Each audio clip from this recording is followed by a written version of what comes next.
Ici Louis Allard, bienvenue à Radio Pratique.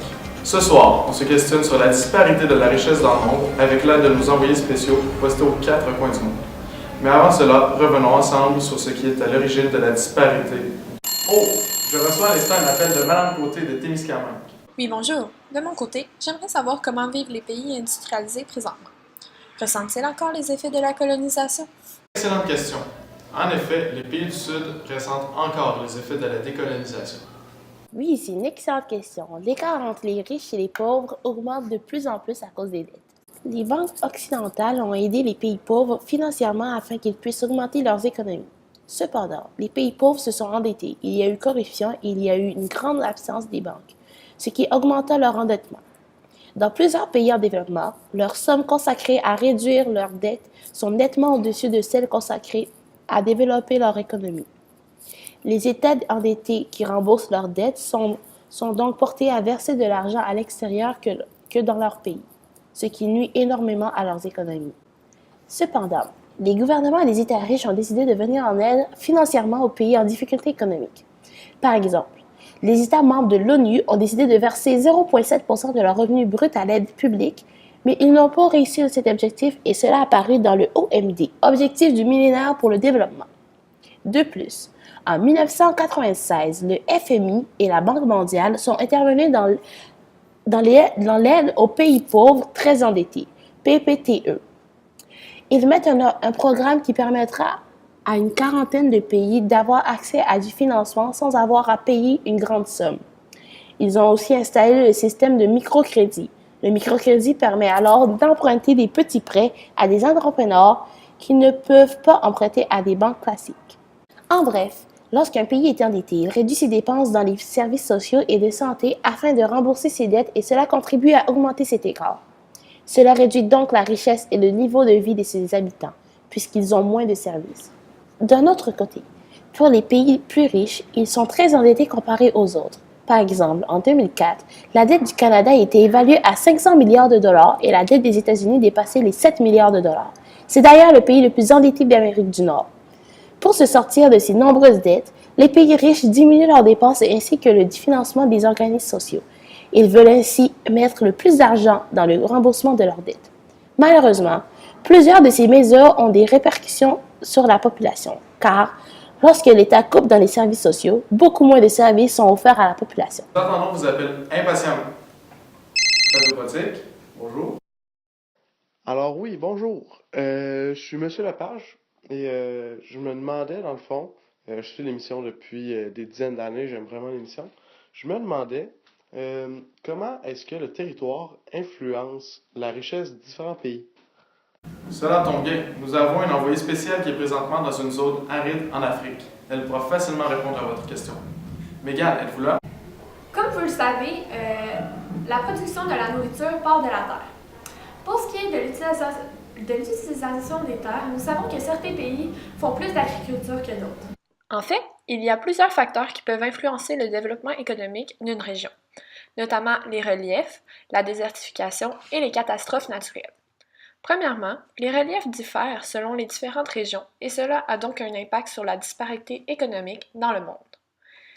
Les reliefs accidentés sont plus difficiles d'accès. La mise en place d'exploitations agricoles est donc plus difficile. De plus, les infrastructures de transport et de réseaux de distribution en terrain accidenté demandent une plus grande spécialisation et les coûts sont plus élevés qu'en terrain plat. En fait, un terrain accidenté est synonyme de terres qui ont le sol effondré.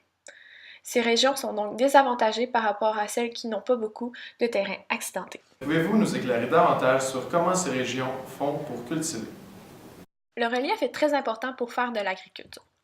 Dans certains endroits comme l'Afrique, où je suis présentement, il y a moins de terres fertiles, ce qui fait qu'ils ne peuvent pas faire autant d'agriculture qu'ils ne le voudraient. Par exemple, dans certaines régions des États-Unis ou du Canada, l'agriculture est une activité qui est pratiquée intensivement. Lorsqu'on parle de désertification, il s'agit de la réduction de superficie de terres cultivables. Cela est dû aux problèmes d'irrigation et à des climats chauds et secs. Les régions aux prises avec ce problème représentent 30% de la terre. Toute cette superficie ne peut donc pas participer au développement économique. Ce phénomène touche déjà plus d'1 milliard de personnes et plusieurs autres millions pourraient être touchés par ce problème, bientôt en Afrique, en Asie centrale et dans le sud des États-Unis. Cependant, les pays développés sont en mesure de remédier à la désertification. Par exemple, le gouvernement de la Californie applique des normes écologiques plus strictes que les autres États. Pourtant, les pays du Sud manquent de manières pour diminuer la désertification. Les pays en développement sont présentement les plus touchés par les catastrophes naturelles dû au fait qu'ils manquent de moyens de mettre en place des moyens d'urgence et de protection. Lors d'une catastrophe naturelle, les pays en développement perdent le peu de terre qu'ils possèdent. Pour ce qui est des pays industrialisés, leurs pertes économiques sont plus élevées, mais ils ont plus d'outils pour réduire leurs pertes. Comme vous pouvez le constater, ces preuves sont logiques. Mais par contre, dans certains cas, il y a des catastrophes qui arrivent. Je vais vous parler un peu plus de la désertification pour être certaine que vous comprenez bien le concept. C'est bien de parler de la désertification, mais qu'en est-il des catastrophes naturelles autres que celle-ci? Qu'est-ce qui pourrait nous arriver ici au Québec? En fait, au Québec, nous sommes moins à risque d'avoir des catastrophes naturelles telles que des tremblements de terre. Nous avons maintenant un reportage spécial réalisé par Estelle. Elle nous démontre à quel point la démographie d'un endroit peut grandement influencer le développement d'un pays. Voici son reportage. Nous sommes présentement à Pékin, en Chine, un endroit dynamique où les gens sont très nombreux. On constate également une forte corrélation entre une population nombreuse et le développement économique d'un pays.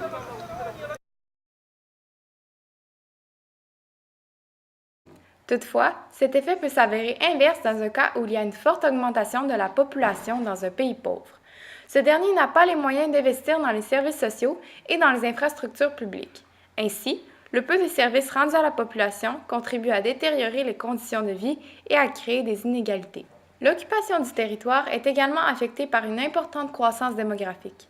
Les familles nombreuses ont tendance à diviser leurs terres et à l'exploiter jusqu'à ce qu'elles ne soient plus rentables. Ainsi, les terres inexploitables entraînent un exode rural, mais les nouveaux habitants des villes n'ont pas de formation et cela fait augmenter le taux de chômage. D'un autre côté, un taux de fécondité élevé force les parents à consacrer plus de temps à leur famille. Tout cela contribue d'une certaine manière à augmenter les écarts entre les riches et les pauvres. Comme nous pouvons le voir sur la carte, une augmentation dans les pays ne veut pas dire qu'il y a une croissance économique. En fait, cela peut aussi annoncer une décroissance économique. Certains pays d'Afrique et d'Asie vivent présentement cette situation. En bref, une démographie croissante peut être très bénéfique, mais elle peut être également très négative pour l'économie de certains pays.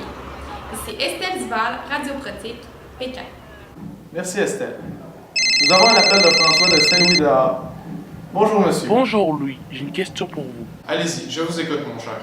On parle souvent des dettes que les pays doivent rembourser. Comment cela affecte les pays riches et les pays pauvres? L'impact est-il différent? Je crois qu'Inès soit en meilleure position pour répondre à cette question. Inès, pouvez-vous nous aider? C'est une excellente question. L'écart entre les riches et les pauvres augmente de plus en plus à cause des dettes.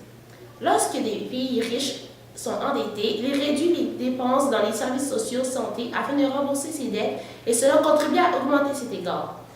Cela réduit donc la richesse et le niveau de vie de ses habitants puisqu'ils ont moins de services. D'un autre côté, pour les pays plus riches, ils sont très endettés comparés aux autres.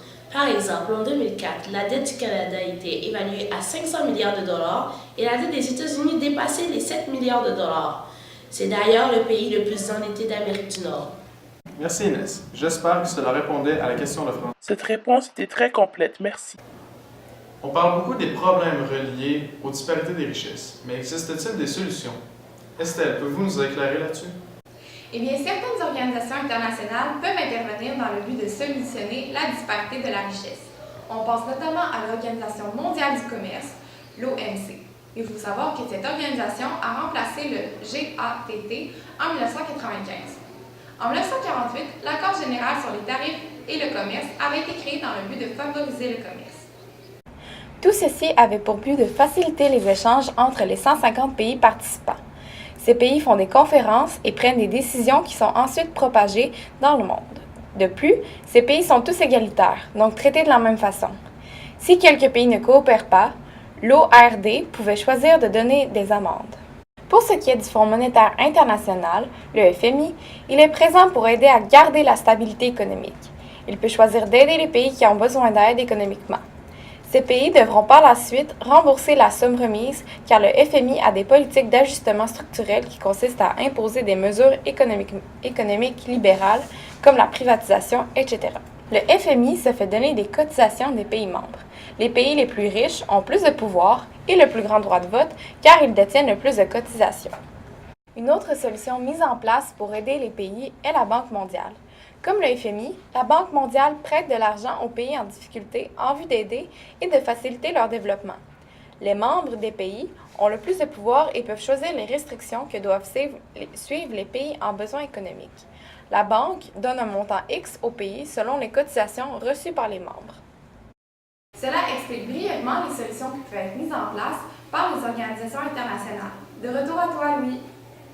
Et nous ne pouvions parler de la disparité de la richesse sans mentionner l'influence des grands ensembles économiques dans l'économie mondiale. N'est-ce pas, Megan?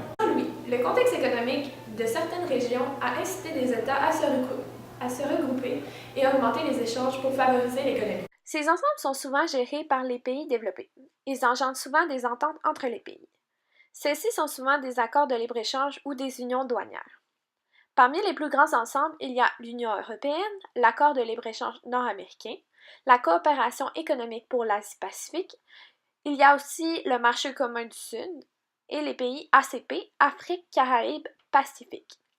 Ces associations aident la stabilité des prix des produits agricoles et miniers, entre autres. Ces organismes ont des centres financiers très importants, certains plus que d'autres, dépendamment des endroits. Le grand pouvoir conféré à ces ensembles à cause de leur grande économie leur permet d'étendre leur influence sur un grand territoire. L'ALENA, l'Union européenne et le Japon ont ainsi beaucoup d'influence sur les régions avoisinantes de leur ensemble.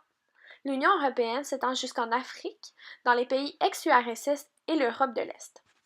De même pour l'ALENA, qui est en mesure d'influencer l'Amérique du Sud, où le marché commun du Sud n'est pas aussi développé que l'ALENA.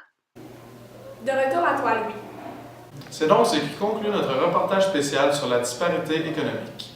Nous espérons vous revoir au même poste la semaine prochaine. Ici Louis Allard, Radio Pratique.